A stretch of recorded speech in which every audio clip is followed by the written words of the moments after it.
Go 310. Okay, I'd like to thank y'all for joining me today. There's a few things that I would like to talk about within our district, and I'm looking for ideas as a group, and these are some things that I would like to take to our school board and our district administration on what we could do to improve our school based on what our latest TAPR report was. As we studied our TAPR report, you know, we are a B district in accountability. You know, we missed being an A district by 1/10 of a percentage point. So we're doing a great job, but there's always room for improvement. And what we're looking to do is I've gone through and I've identified some areas of concern. Some areas where I think we can make an immediate impact in our staff and our diversity in our staff, but also how we're going to retain those people. Because when you start looking at the numbers, there were some things that really stood out. The first thing that I want to kind of talk about as a group, as a committee here, is our diversity within the district. As we know, about 55% of our student population here in Ingleside is Hispanic. You know, we're located here in South Texas in the Coastal Bend. We're a very blue-collar community with a large portion of our students that are low socioeconomic. And so, you know, we have this large Hispanic population, but when you look at our demographics of our teachers, we only have about 22% of our teachers that meet the definition of Hispanic as their ethnicity. So I'd like to kind of brainstorm and come up with some ideas on what we could do to increase the diversity amongst our teachers by bringing in more Hispanic members, which would support our student population. So I'm just kind of looking for ideas, and you know, let's just kind of, this is a open forum, so you know, anybody that wants to start with anything that they can think of that might help this situation here in our district and improve it, let's have at it. I think I know other districts have done a grow your own type mentality where you take people that are from the community that have either volunteered, right? We have plenty of moms who take time out of their day, say they'd like to volunteer once a week, twice a week. I think getting some of those women or men into a paraprofessional type role, that way you could vet them a little bit faster, or longer is really what I should say, a more elongated vetting process, and then try and see if maybe over time you could convert them over into your teachers. I'm assuming this statistic is total staff, not just teachers. No, actually, this is just teachers. Just teachers? Teachers by ethnicity in our district, we are at 22.2%. Okay. Where if you look at the state average, is actually 28.9. So we're actually below the state average. Interesting. Yet we have probably a higher percentage of Hispanic students than the rest of the state. So that was one glaring need. And I do like to grow your own. In fact, you know, as we kind of go campus by campus, Dr. Reininger, you know, being a campus principal, you have several paras on your campus that are Hispanic and, you know, that are great in their roles. And, you know, those are people that, as Mr. Vernon said about grow your own, there are people, you know, what do you think we could do to maybe influence them and help them maybe look at taking that path towards becoming a certified teacher? I mean, they're real instrumental to me, and sometimes, I don't know about you, but sometimes, I mean, I feel like they are the teacher, you know. I think if financially we help them, you know, even if we pay for their tuition, or, you know, give them some kind, maybe half their tuition and pay their books or something, you know, it would give them more of an incentive, you know, and that's something as a district that we could do. I wonder if, I'm writing down some type of scholarship type program. Mm-hmm. I know we have several different endowment scholarships through the district that work for students. I wonder if that could be something we could look into legally about setting up for certain. You know, and one thing is you have to be real careful with your state funding and where you can put money, and you know, that comes from the state. But we do have an educational foundation, right? And any type of money from that educational foundation, we could use that for some type of tuition reimbursement or financial help for those individuals who are looking to become certified teachers. And I really like that grow your own program. I think that is definitely something we would need to explore. Mrs. Rodriguez, is there? I agree with both of them. I think they're awesome ideas. The incentive for it all is the basis of it. I completely agree with you. You know, you talk about a para. I mean, we all know that financially they're not making a whole lot of money. I mean, they're here to help kids. Yes. They're here because they like helping the school district, but they don't get compensated the way that they all should. I think we all can agree with that. So really looking at that financial incentive, I think would be a great idea in terms of trying to recruit our own people and get them, you know, trained educationally and get them certified to help us in that situation with our.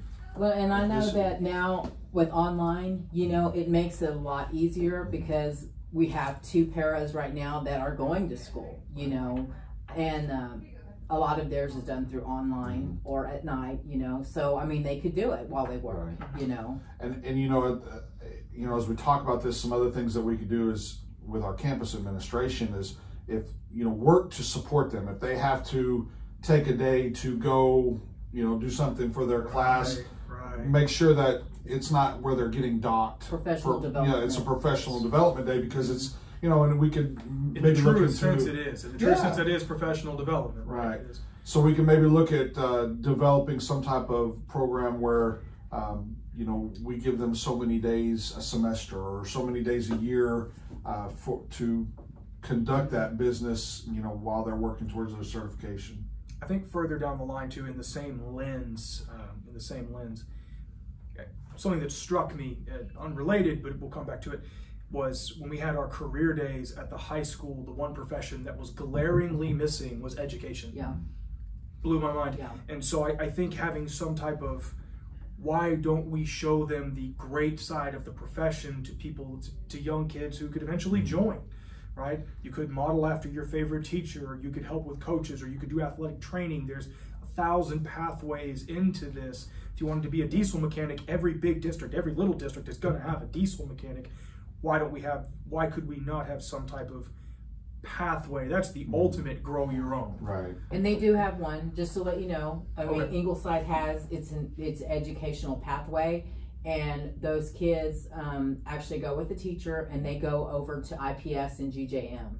So they just started that, you know. So these are our kids who are 55% Hispanic, Right. that we can grab. That's you what know, I'm getting at, right? So that, you know, and they have started that. They started it actually like last year. Okay. And I think going with that, maybe, you know, with our educational foundation, looking at setting up some type of scholarship that is for that educational pathway to provide possibly some financial help to those students after they graduate and they move on into college. But I think those are great ideas to grow our own. So, you know, just kind of recap the grow your own. We talked about possibly paying tuition for some of our paras who are interested in getting certified, helping them get into some of those programs if they already have their degree. We've also talked about, you know, growing our own with our students and providing that pathway for them and incentivizing it with possible scholarships for the future. So that's one great idea.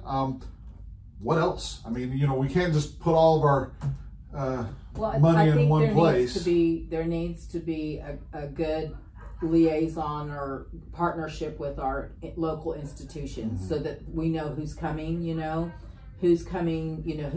how many students are in the education program, you know, and I mean, if they're from South Texas, you know, the likelihood of them being Hispanic is even higher, you know, especially if they're going to A&M, you know, they're going Corpus, Kingsville, I mean, down in the valley. So we could go all the way down to the valley here on recruiting trips. Really wouldn't be. So how would we put that plan in motion? I mean, what do you think as far as we want to recruit these higher education institutions that have colleges of education locally here in South Texas and down in the valley?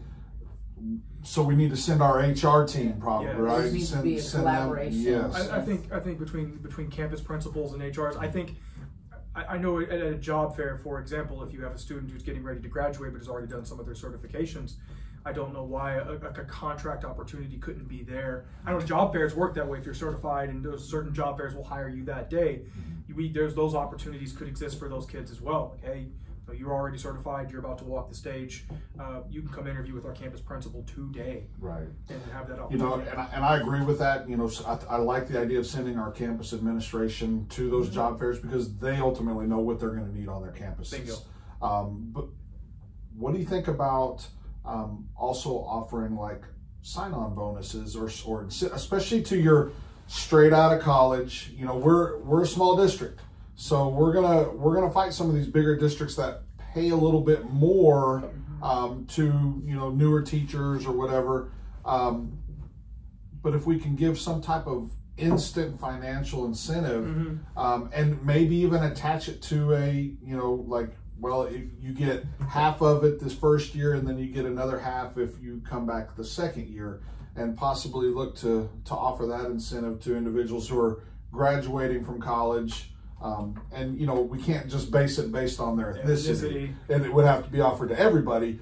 But if we're recruiting these institutions with a higher percentage of Hispanic educators, the likelihood of us getting more interested applicants would be greater, in my opinion. I mean, what do y'all think about? Do you think that district-wise that would be something that would be we should be willing to do? Yes, I also think it's a great pathway to loyalty. Right, you pay your people certain things. I think that it opens doors. I think if people think that you're being financially incentivized, and it's a special type of profession, but it is ultimately a profession, right? I think that would pull loyalty. Absolutely.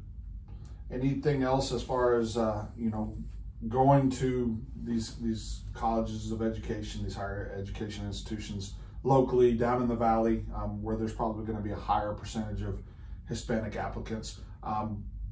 Anything else that we could do is in terms of trying to create more diversity amongst our teachers, and specifically looking to hire more Hispanic educators? You're growing your own. We're looking for specific recruiting. You can't say that's a filter as far as applicants are going to be concerned. I don't know. That would require more thought. So something that I've kind of thought about, we have different programs, we have different pathways, STEM and, different career, CTE. What about, when we talk about band, okay, mariachi is huge down here in South Texas in the Valley. Maybe possibly looking at adding a mariachi if there was student interest, and of course finding an instructor might be challenging, but there's going to be a lot of music majors, and if you can advertise, hey, mariachi, well, with the ethnicity and the location, we're probably going to have a better chance of finding a Hispanic band instructor to maybe teach that class, or even offer, there's like independent studies classes where maybe we could, study Hispanic culture, just trying to kind of throw some things out there we offer to students we could justify. We'd have to promote a culturally inclusive curriculum, I would think, to the population, and say, hey, this is what we're doing that's above and beyond because this is the population we serve. On that note, it has always blown my mind that where we are, most people have no idea that one of the greatest Hispanic civil rights leaders in Hector P. Garcia is born in Corpus Christi, and they can't tell you who that is. So actually, I could get on board with that in a real hurry. Yeah, I think anything we could do to encourage people to they're actually putting some effort into cultural studies or whatever, I think could definitely help our recruitment in that. So I think we have some good ideas as far as increasing our Hispanic staff. We talked about growing our own, whether it's through our paras or recruiting our students who are soon to graduate and having a pathway for them. Then we also talked about recruiting local colleges and universities that have a higher percentage of Hispanic educators that are graduating, and offering possible signing bonuses and trying to do some things to encourage them to come to Ingleside. Now, that kind of leads me into the next glaring need when I look at our TAPR report was our teacher turnover rate. One of the glaring holes in our district when you look at that report is the percentage of teachers that leave here on a yearly basis. According to this last report, we were at 25.2% turnover rate for teachers. The state average is 17.7. So, you know, we have a problem. Why are we not able to keep our teachers? And unfortunately, for a district like us, we're going to lose our good teachers. You know, and I'm not saying that we have bad teachers, but your teachers that are your cream of your crop, your top tier teachers are leaving. And so we can talk about things like culture and you know, pay. I mean, there's all kinds of things, and what we do is we need to look at their exit interviews, why they're leaving. And as we review that, there was one glaring thing, and that was pay. I mean, we all, you know, everybody has bills to pay and needs to make money. We're a small district, and even though our district is, you know, brings in a lot of tax base, we also send a lot of money back to the state in recapture. And we have a district just to the down the road who can pay, 8 minutes away, who pays significantly more than us. And what we saw is a large percentage of our teachers that left went to that district. So what can we do to change that and keep our people here? I mean, the obvious answer is add money. That's the obvious answer, but that's easier said than done. Well, and I know for myself, I think that culture is really big, because if you have a culture where teachers feel comfortable and they feel safe, they feel like they can teach, they're heard, they're going to go ahead and go the $3,000 or $4,000 less if they really like where they're at, you know. So we have to build that culture, you know, and that's the one thing that you have to do as a principal. You have to build that culture, you know, that it's okay, we get paid a little less, but guess what? We don't have to do all this other stuff, or, you know, I really like where I'm at.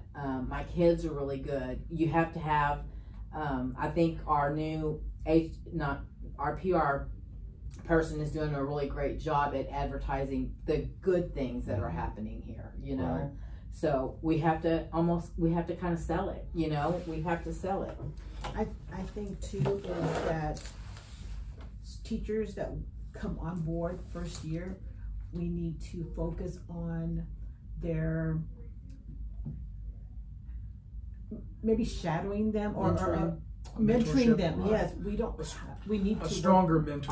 I agree with you 100% on that. You know, we talk as campus administration and district administration, we talk all the time about, oh yeah, we do new teacher orientation, and that's it. That's all the support they ever get is that 1 or 2 days.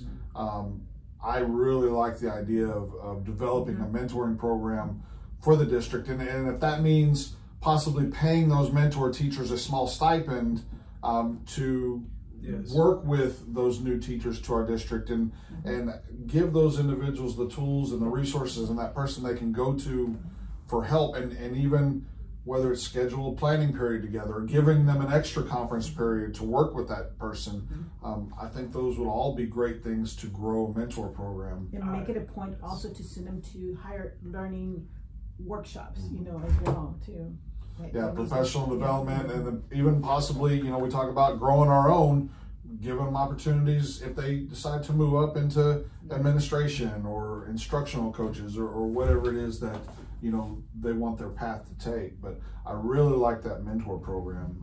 I think growing something like that, developing that, and not just paying lip service to it. We have to actually make a commitment. I think that also piggybacks on exactly what we were talking about. You're saying grow your own, have your own. We mentor our own. Like we kind of circle the wagons around our own. I think that fits in with the motto and what exactly it is that you're trying to accomplish. And you know, we all know our motto here is come be part of the family. And that's the motto for the district, and building a culture where it is like a family. And like Dr. Reiniger said, you make those people feel wanted, make them understand that you may make a little bit less money, but it's something that it's worth it in the end because you're treated better. You're treated like family. You're important. You're a voice. You're not just a number. We're investing in you. And I think, several people in this room have worked in bigger districts where you're just a person. You're not, people don't know who you are when you walk down the hall. And that's definitely what we want to avoid here. So I do like the idea about building a culture and continuing to mentor our own, the mentor program. What else? I know we said about money. So let's kind of talk about that. What could we do? We know that financially we're not going to be able to match that district and pay, all the time. But what are some things that we can do being creative to possibly make it worth our while, make it worth our teachers' while to stay and not take that extra $1,000 or $2,000? How could we, offering stipends, things that we could maybe be creative with that's not part of the pay scale, but we could create to keep people here. I think this can be this can actually be like an individual approach. I think for younger teachers who are starting families, etc., I think an early pre-K, and I know we do that now, but I think maybe advertising that a little bit more, maybe even expanding the pre-K program. All of a sudden, that's daycare is $800 a month, speaking from present experience. That's an $8,000 a year raise. All of a sudden, that costs you almost nothing to take care of. If you had younger children, I know the high school has talked about doing an early childhood development plan. I know in other surrounding districts there are in-house daycares for younger ones. That's a possibility that we could take care of. It would also give our students a lane in which they could make money, and it would give them certain experience. I think those are for your younger crowd. Those things we can control. I think stipends for different composite certifications. I know now we do it for math and science. I think there's a special education one as well, correct?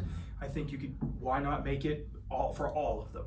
If you have a composite social studies, or you have a composite this, or you have multiple certifications, right? If I have a composite math, but also a composite science, be able to maybe double up on those. It would incentivize people to branch out. Now, those are things that could easily happen. I really like a few of the ideas you brought up. I really like the daycare. I think you're spot on for our younger employees who are starting families.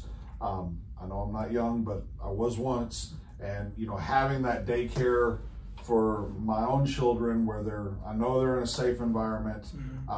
They're just down the street from me, or even on the campus as I am. That would definitely be an incentive to keep teachers here. Even though you may not see it in a paycheck, you're seeing it because you're not paying it out. And we see that with our younger, right? Because they call in because their kids, they don't have a place to keep their kid. It's not that they're sick. They're like, I don't have anybody to take care of them. Every time we have a professional development day, you can't bring your children. Well, now that could be taken care of easily enough. I really like that idea, and I also like the idea of the stipends. I know we do offer some, and a stipend, yes, it is financial. It costs the district money, but I think that's a way we can show our teachers that we're trying to build that culture, but we're trying to support them to branch out. Like you said, if you have multiple certifications, we're going to give you a stipend for each one of those. The composites, of course, in a district our size where people are having to teach multiple preps is always beneficial. So incentivizing that, I think those are all great things that we could do. Retention stipends.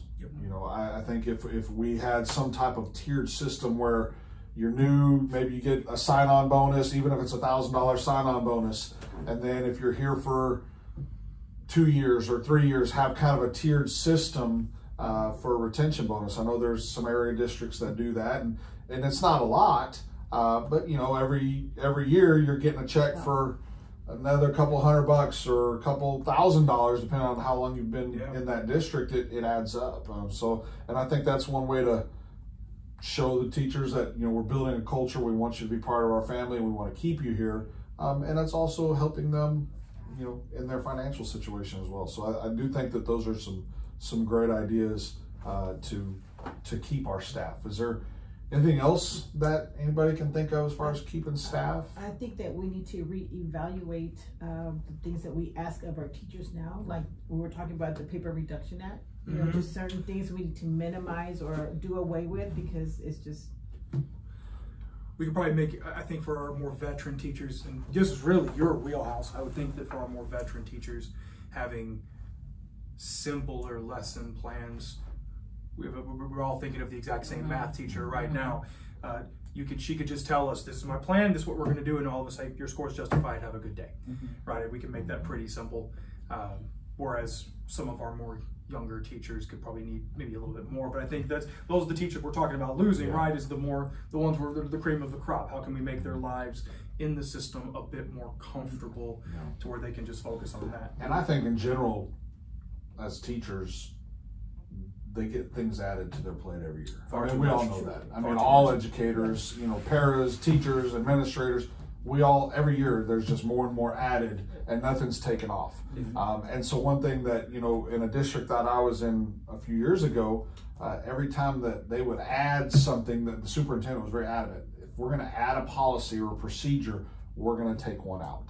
And she was specifically talking about our teachers. Right. If we're going to ask them to do this, we're going to take away something that they were doing that isn't I as like important. That's I can buy into that. And I think that might be beneficial because of how our teachers are saying, yeah, we're asking you to have to do this because the law changed or whatever, but we're taking this off your plate. And so I think that kind of shows them more care. We're working with them. It goes back to the culture.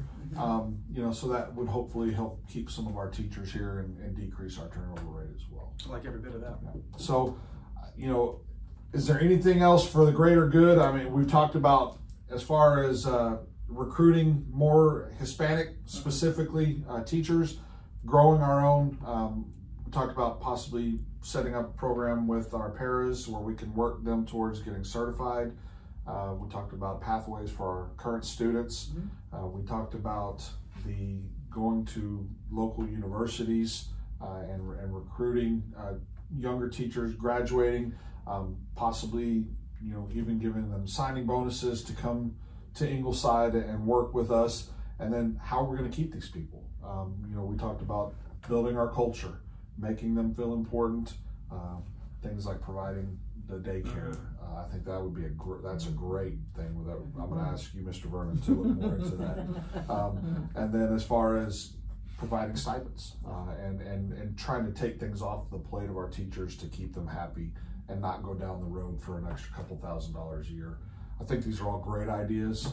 I'd like to thank y'all for joining me today. And you know, what I'd like to do is take this to district administration and then we'll kind of revisit it and try and set up a plan with the board on how we can go about and make some of these things happen. All right. Thank y'all.